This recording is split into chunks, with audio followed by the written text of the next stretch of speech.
apa kabar keluarga City of Love Church? Kembali lagi dalam Selsi News yang akan menginformasikan kegiatan gereja dalam 1 pekan ke depan. Woman of Love untuk minggu ini ditiadakan sampai informasi lebih lanjut. COF akan diadakan secara online dengan menggunakan aplikasi Zoom. Informasi lebih lanjut dapat menghubungi gembala COF masing-masing. City of Love Church mengajak jemaat sekalian untuk ikut bergabung dalam kegiatan daily prayer yang dilakukan di rumah masing-masing setiap hari dari pukul 9 malam sampai 10 malam. Berikut pokok doa yang akan didoakan.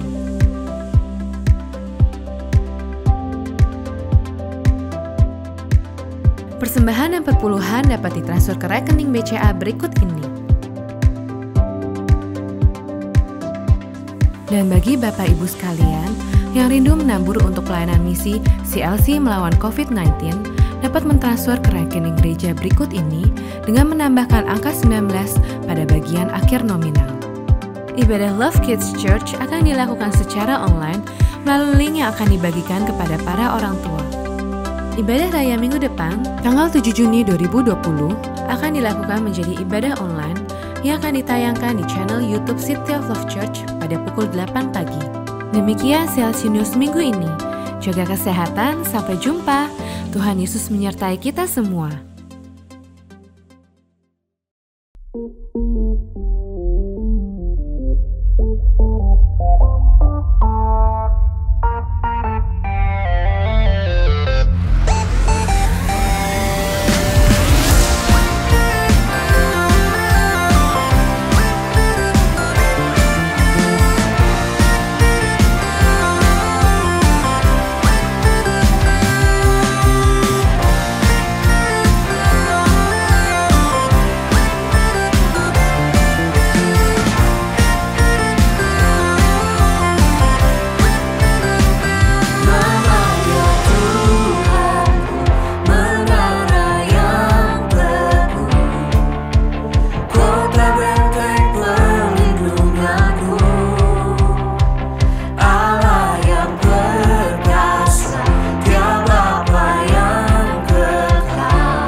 Engkau yang termulia di bumi di surga, termasyhur perkasa selamanya.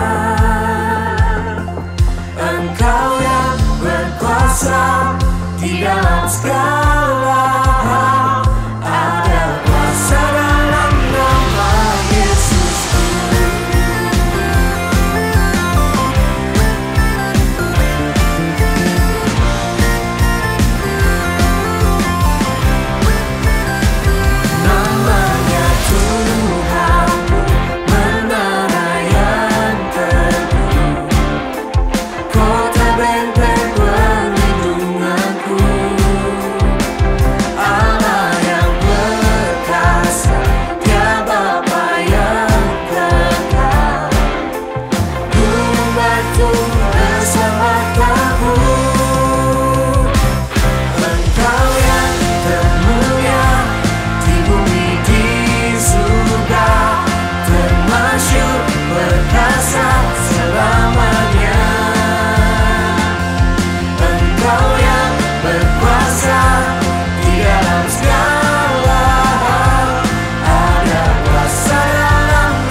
sembah. Terima kasih Yesus.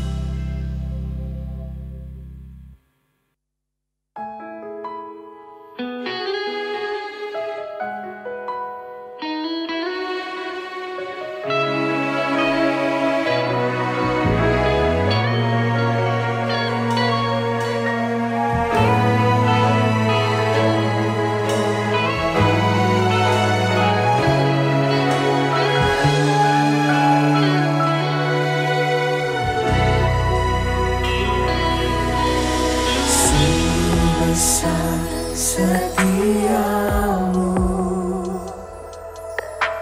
Kau nyatakan bagiku. Kau Bapa yang selalu mengerti isi hatiku.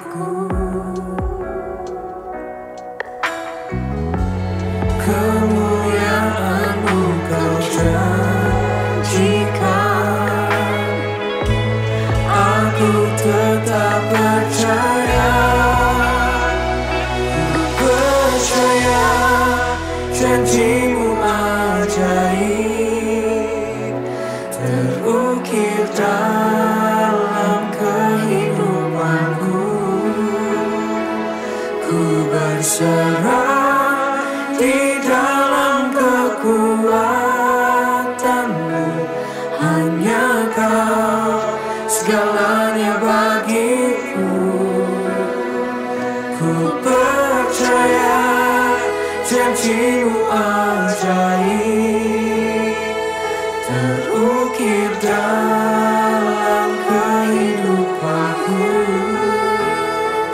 Ku berserah di dalam kekuatan-Mu, ku percaya.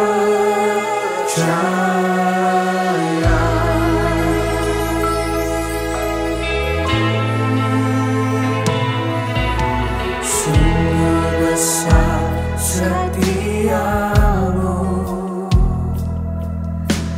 Kau nyatakan bagiku. Kau Bapa yang selalu mengerti isi hatiku. Kemuliaan-Mu Kau janjikan, aku tetap percaya. Ku percaya janji-Mu ajaib terukir dalam kehidupanku. Ku berserah di dalam kekuatan-Mu, hanya Kau segalanya bagiku. Ku percaya janji-Mu ajaib terukir dalam kehidupanku. Ku berserah di dalam kekuatan-Mu,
Shalom saudara sekalian, pada kesempatan kali ini kita membahas doktrin penting untuk kaum Pentakosta yaitu bahasa roh. Bahasa roh anugerah besar bagi semua murid Tuhan.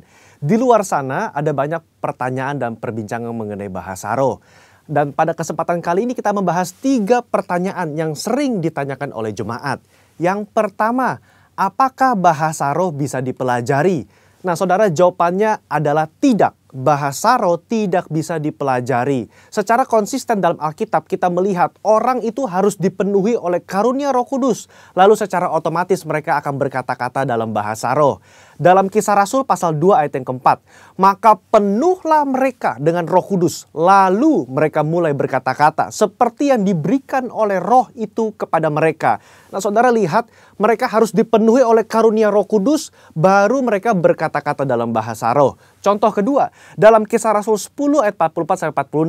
Ketika Petrus berkhotbah di keluarga Kornelius, maka turunlah Roh Kudus dari atas lalu memenuhi keluarga Kornelius. Dan mereka berkata-kata dalam bahasa roh. Jadi saudara, kita jelas bahwa bahasa roh itu secara otomatis diberikan langsung oleh Roh Kudus, bukan oleh manusia. Karena itu kita percaya tanda awal orang dibaptis Roh Kudus adalah dia berkata-kata dengan bahasa roh. Pertanyaan kedua, apakah orang yang tidak berbahasa roh akan masuk neraka? Jawabannya jelas tidak saudara. Kenapa? Karena urusan surga dan neraka itu mengenai keselamatan. Dan orang percaya kita selamat by grace through faith. Karena kasih karunia melalui iman. Tidak ada indikasi mengenai bahasa roh. Meskipun begitu, orang percaya akan kehilangan manfaat besar kalau mereka tidak berbahasa roh. Ada beberapa manfaat yang dijelaskan oleh Alkitab. 1 Korintus pasal 14 ayat yang keempat mengatakan begini. Mereka yang berbahasa roh sedang membangun dirinya sendiri. Kata membangun di situ menggunakan kata oikodomeo. Artinya seperti orang membangun tembok. Batu bata demi batu bata dibangun sampai menjadi tembok yang kokoh. Orang yang berbahasa roh sehari demi hari mereka berbahasa roh menguatkan manusia rohani mereka. Meskipun manusia batinia, meskipun manusia jasmani kita lemah, tetapi manusia rohani kita kuat. Dan manfaat kedua, Roma 8 ayat 26. Dikatakan roh juga membantu dengan berdoa untuk kita kepada Allah. Dengan keluhan-keluhan terdalam yang tidak terucapkan. Nah, saudara, seringkali di rumah ketika kita berdoa, kita kehabisan kata-kata untuk berdoa dalam bahasa Indonesia mungkin. Tetapi ketika kita berbahasa roh, kita bisa berdoa terus-menerus sampai roh itu mengeluarkan keluhan terdalam kepada Bapa mewakili kita semua. Pertanyaan ketiga, apakah semua orang bisa berbahasa roh? Jawabannya adalah ya. Kita kaum Pentakosta meyakini semua orang percaya yang lahir baru yang mau mereka bisa berbahasa roh. Fondasi firman-Nya ada dalam 1 Korintus 14 ayat yang kelima. Paulus mengatakan, aku suka supaya kamu semua berkata-kata dengan bahasa roh. Bapak Ibu, ada kata-kata semua di situ yang artinya semua orang yang mau pasti bisa berbahasa roh. Itu pun keinginan Paulus selaras dengan janji Tuhan di Yoel 2 ayat 28-32. Pada hari terakhir aku akan mencurahkan rohku ke atas semua manusia. Dan janji Tuhan dalam Markus 16 ayat yang ke-17. Tanda-tanda ini akan menyertai semua orang yang percaya. Yaitu mereka akan berkata-kata dengan bahasa yang baru. Sekian, saudara dikasih Tuhan, Tuhan Yesus memberkati.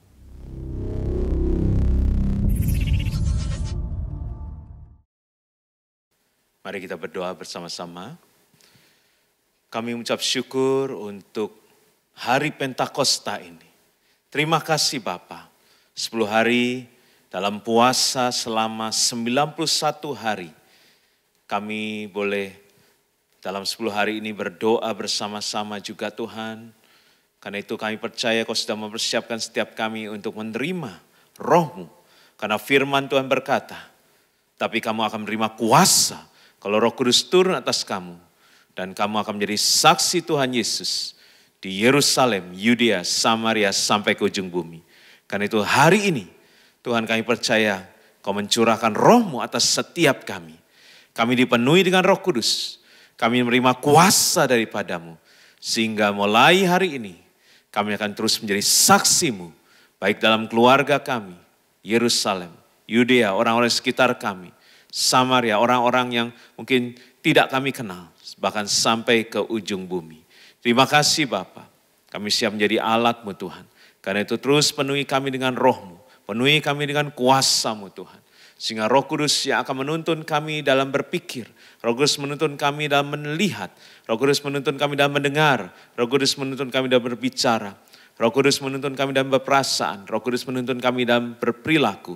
Bahkan juga setiap keputusan yang akan kami ambil berdasarkan dari Roh Kudus. Karena bukan dengan keperkasan, bukan dengan kekuatan kami, tapi dengan Roh Tuhan. Kami percaya kami bisa lewatin ini semua. Kami percaya ada hikmat-Mu dalam setiap kami yang berbisnis. Akan ada hikmat yang baru. Sehingga kami dapat survive, supaya kami boleh terus bahkan menghasilkan menjadi berkat buat banyak orang. Bagi orang yang bekerja, kami percaya Tuhan ada Roh Kudus yang akan menuntun kami. Sehingga Tuhan, kami akan mengalahkan dunia ini Tuhan. Karena kami lebih dari pemenang. Kami memiliki iman, karena iman yang mengalahkan dunia ini. Demikian juga Tuhan, kami yang sekolah, kami yang melayani juga Tuhan. Roh Kudus akan menuntun setiap kami. Terima kasih Bapa. Roh Kudus juga menuntun kami dalam rumah tangga kami masing-masing. Sehingga ada damai sejahtera, ada sukacita memenuhi rumah tangga setiap kami. Terima kasih Bapa. Sebentar kami juga akan mendengarkan firman-Mu. Melalui Gembala Rayon kami, Pak Budi Sastra, urapi hamba-Mu. Kami percaya ada pesan-Mu di hari Pentakosta ini Tuhan. Karena itu Tuhan, setiap kami membuka hati kami, membuka roh kami, untuk terus mendengar Tuhan, firman-Mu melalui tuntunan Roh Kudus. Sehingga kami boleh Tuhan dikuatkan, dipulihkan, disembuhkan, bahkan dirubahkan oleh kuasa firman Tuhan. Terima kasih Bapak, kami juga bawa kota kami Jakarta dan bangsa kami Indonesia. Terus Tuhan, lawatan-Mu terjadi atas Indonesia. Urapi Bapak Presiden kami, Pak Jokowi, kemudian para menteri, juga Tuhan kepala daerah, baik dari gubernur, wali kota, bupati, semua kepala daerah Kau urapi Bapak.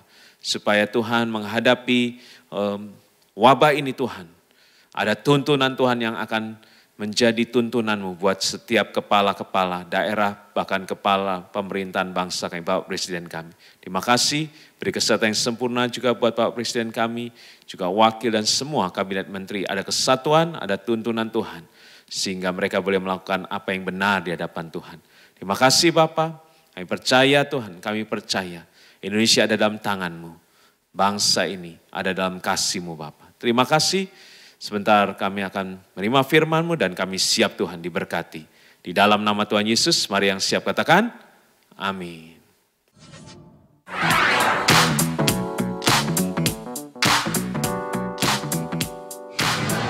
Shalom Bapak Ibu yang dikasih Tuhan, apa kabar? Saya percaya kita semua baik-baik dalam pemeliharaan dan perlindungan Tuhan yang sempurna. Puji Tuhan, hari ini kita bisa beribadah bersama-sama untuk merayakan hari pencurahan Roh Kudus atau hari Pentakosta. Untuk itu saya akan menyampaikan tema era baru setelah kepergian Yesus. Mari kita membaca firman Tuhan dari 2 Timotius 3 ayat 1 sampai dengan yang kelima. Keadaan manusia pada akhir zaman. Ketahuilah bahwa pada hari-hari terakhir akan datang masa yang sukar. Manusia akan mencintai dirinya sendiri dan menjadi hamba uang. Mereka akan membual dan menyombongkan diri. Mereka akan menjadi pemfitnah. Mereka akan berontak terhadap orang tua dan tidak tahu berterima kasih. Tidak mempedulikan agama. Tidak tahu mengasihi. Tidak mau berdamai. Suka menjelekkan orang. Tidak dapat mengekang diri. Garang. Tidak suka yang baik. Suka mengkhianat. Tidak berpikir panjang. Berlagak tahu, lebih menuruti hawa nafsu daripada menuruti Allah. Secara lahiriah mereka menjalankan ibadah mereka, tetapi pada hakikatnya mereka memungkiri kekuatannya. Jauhilah mereka itu. Bapak Ibu yang dikasih Tuhan, sejak 2000 tahun yang lalu, Paulus sudah menuliskan akan hal ini dan melihat jauh ke depan bahwa keadaan manusia pada akhir zaman, yaitu sebelum kedatangan Tuhan Yesus yang kedua kali, tidak akan menjadi baik. Itu sebabnya manusia akan mengalami situasi kondisi yang sukar menjelang kedatangan Tuhan Yesus yang kedua kali. Mengapa keadaan itu menjadi sukar? Bukan karena Tuhan yang membuat itu menjadi sukar, melainkan karena manusia-manusianya yang memiliki sifat dan karakter yang demikian. Itu sebabnya kita bisa pahami dan maklumi mengapa keadaan menjadi tidak baik. Saya ingin mengajak kita untuk kembali melihat dan merenungkan dan melihat kenyataannya. Apakah benar hari-hari yang sedang kita jalani ini kita menemui orang-orang yang seperti ini? Mari kita melihat satu persatu. Dikatakan manusia akan mencintai dirinya sendiri dan menjadi hamba uang. Manusia akan membual dan menyombongkan diri, menjadi pemfitnah, berontak terhadap orang tua dan tidak tahu berterima kasih, tidak mempedulikan agama, tidak tahu mengasihi, tidak mau berdamai, suka menjelekkan orang, tidak dapat mengekang diri, garang, tidak suka yang baik, suka mengkhianat, tidak berpikir panjang, berlagak tahu, lebih menuruti hawa nafsu daripada menuruti Allah. Secara lahiriah mereka menjalankan ibadah mereka, tetapi pada hakikatnya mereka memungkiri kekuatannya. Bapak Ibu yang dikasihi Tuhan, itulah sifat dan karakter manusia pada akhir zaman. Dan sekarang kita bisa memahami dan memaklumi mengapa keadaan menjadi tidak baik. Sampai kapanpun apabila manusia-manusianya seperti itu, kita tidak akan bisa mengharapkan keadaan yang baik. Kecuali kita bisa mengalami yang baik apabila manusia-manusianya itu diubahkan. Kita coba bayangkan, andai kata manusia-manusia akhir zaman itu ada dalam rumah tangga kita. Suami, istri, anak-anak kita misalnya seperti itu. Bagaimana keadaan rumah tangga kita? Kita bisa bayangkan bagaimana apabila orang-orang akhir zaman ini ada dalam keluarga kita. Orang tua, anak, kakak, adik, mertua, menantu seperti itu. Kita bisa bayangkan bagaimana keadaan keluarga itu. Kita bisa bayangkan apabila orang-orang akhir zaman ini ada di dalam gereja. Pelayan-pelayan Tuhannya demikian, jemaatnya demikian. Bahkan mungkin hamba-hamba Tuhannya seperti itu. Kita bisa bayangkan, gambarkan bagaimana keadaan gereja itu. Kita bisa bayangkan bagaimana orang-orang akhir zaman ini ada dalam pekerjaan kita. Atasan kita, bawahan kita, rekan sekerja seperti itu. Kita bisa tergambar bagaimana keadaan pekerjaan kita. Kita bisa bayangkan bagaimana orang-orang akhir zaman ini ada di dalam usaha dan bisnis kita. Rekan bisnis kita, mitra bisnis kita, para pelanggan kita, bahkan supplier kita seperti itu. Kita bisa tergambar bagaimana keadaan bisnis kita. Coba kita bayangkan andai kata orang-orang akhir zaman ini ada di kota dan bangsa kita, bahkan ada di pemerintahan kita, ada di segala lini aspek kehidupan masyarakat kita. Kita bisa tergambar bagaimana keadaan kota dan bangsa kita. Itu sebabnya sekali lagi, selama manusia itu memiliki sifat dan karakter yang demikian, sampai kapanpun kita tidak akan pernah bisa mengalami keadaan yang baik. Apakah dengan demikian kita tidak memiliki harapan untuk kita bisa mengalami keadaan yang baik di depan ini?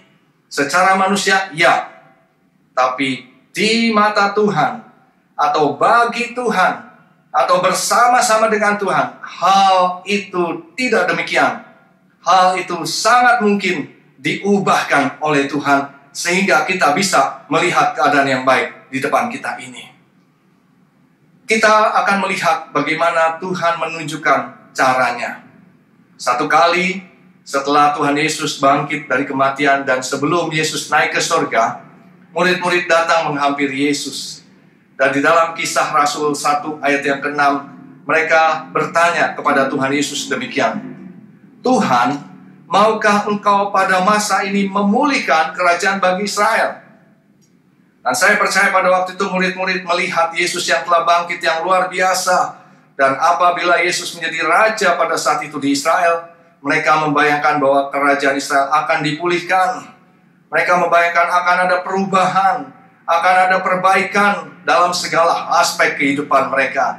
Tapi apakah Yesus menjawab yes or no?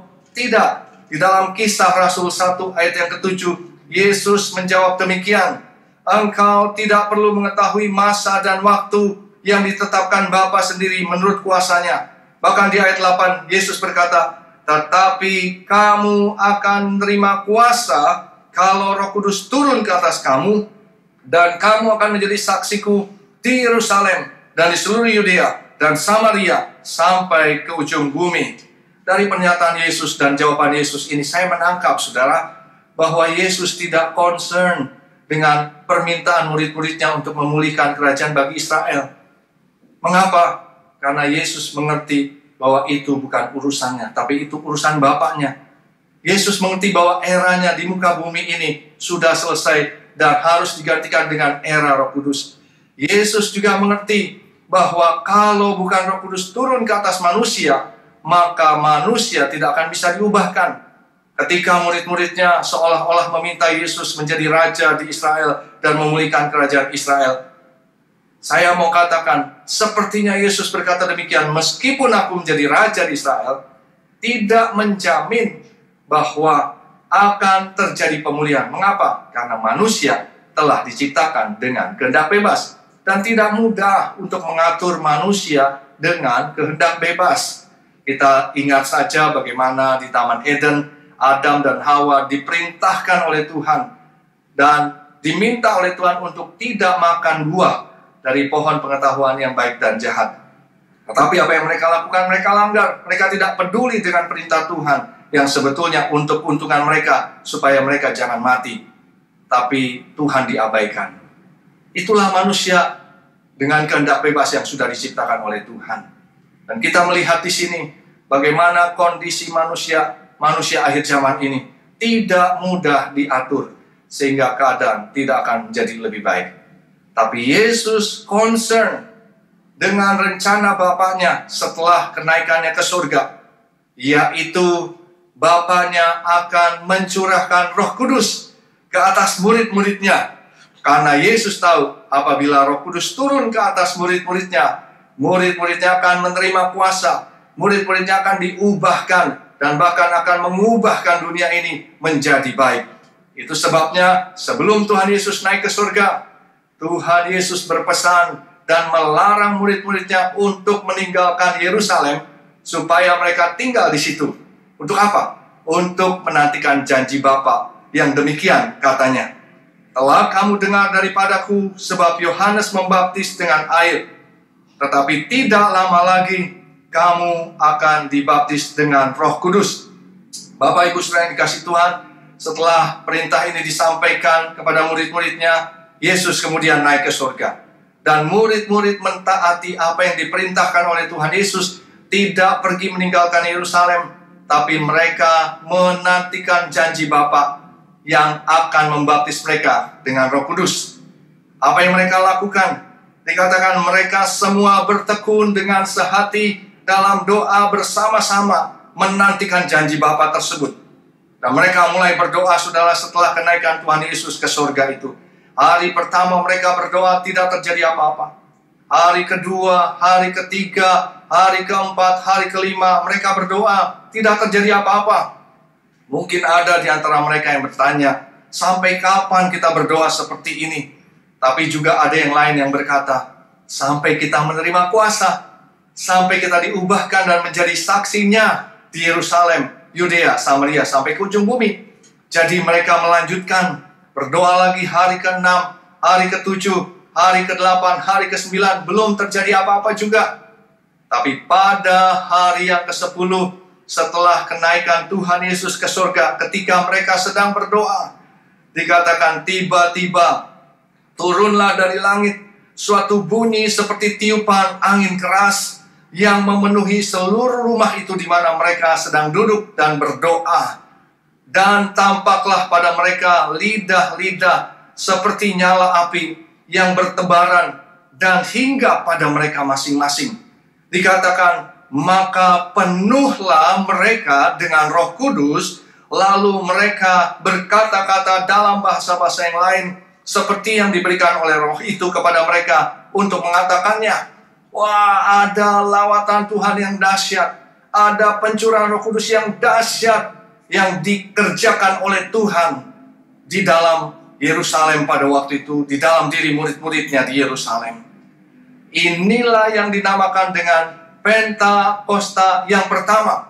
yaitu pencurahan Roh Kudus yang dahsyat, yang besar-besaran di Yerusalem pada waktu itu. Pentakosta yang pertama ini begitu dahsyat. Mengapa? Karena mengubahkan murid-murid Tuhan Yesus menjadi pribadi yang berani, yang berkobar-kobar, yang menyala-nyala untuk Tuhan, yang dipakai oleh Tuhan untuk pekerjaan-pekerjaan Tuhan dengan tanda-tanda dan mujizat yang ajaib, menjadi pribadi-pribadi yang sungguh-sungguh mengasihi Tuhan, yang melayani dan taat kepada Tuhan. Bukan hanya itu saja, Pentakosta yang pertama ini juga dahsyat karena mengubahkan cara hidup jemaat yang mula-mula. Mereka menjadi lebih suka membaca firman Tuhan. Mereka suka memberi. Mereka suka memuji dan menyembah Tuhan. Mereka suka bersekutu. Dan mereka suka memberitakan Injil. Bapak Ibu saudara yang dikasihi Tuhan, kita melihat hanya Tuhan yang sanggup mengubahkan manusia, yaitu dengan cara mencurahkan rohnya ke atas semua manusia. Hal ini sesuai dengan firman Tuhan yang terdapat di dalam kitab Yoel pasal yang kedua ayat 28 sampai dengan 32, dan juga dikutip oleh Petrus di Kisah Rasul 2 ayat 17 sampai 21, yang mengatakan demikian. Pada hari-hari terakhir, kata Tuhan, Aku akan mencurahkan rohku ke atas semua manusia. Sekali lagi, firman Tuhan katakan, pada hari-hari terakhir, hari-hari menjelang kedatangan Tuhan Yesus yang kedua kali, hari-hari di mana keadaan akan menjadi sukar, justru pada saat itulah Tuhan katakan, Aku akan mencurahkan rohku ke atas semua manusia. Ada 3 tanda yang akan menyertainya. Yang pertama, 3 generasi akan dipakai Tuhan, yaitu anak-anak, pemuda, dan orang tua akan dipakai Tuhan. Tanda yang kedua, akan ada mujizat-mujizat yang terjadi. Tanda yang ketiga, akan ada goncangan-goncangan yang juga akan terjadi. Tapi melalui 3 tanda ini, Tuhan katakan, akan ada banyak orang yang berseru kepada nama Tuhan, dan mereka akan diselamatkan. Bapak Ibu saudara yang dikasihi Tuhan, Pentakosta pertama ini begitu dahsyat. Tapi apakah dengan adanya Pentakosta pertama ini rencana Tuhan telah selesai? Ternyata belum. Apakah dengan Pentakosta pertama ini amanat agung Tuhan Yesus telah selesai juga? Ternyata juga belum. Itu sebabnya pada tahun 1906 di Azusa Street, Los Angeles, California, Amerika Serikat, Tuhan melakukan kembali kebangunan rohani, pencurahan Roh Kudus yang dahsyat dan besar-besaran melalui seorang hamba Tuhan berkulit hitam yang bernama William Seymour. Dan pada waktu itu, sekelompok orang ini yang dipimpin William Seymour, mereka juga bertekun dengan sehati dalam doa bersama-sama, merindukan lawatan Tuhan dan pencurahan Roh Kudus yang besar-besaran.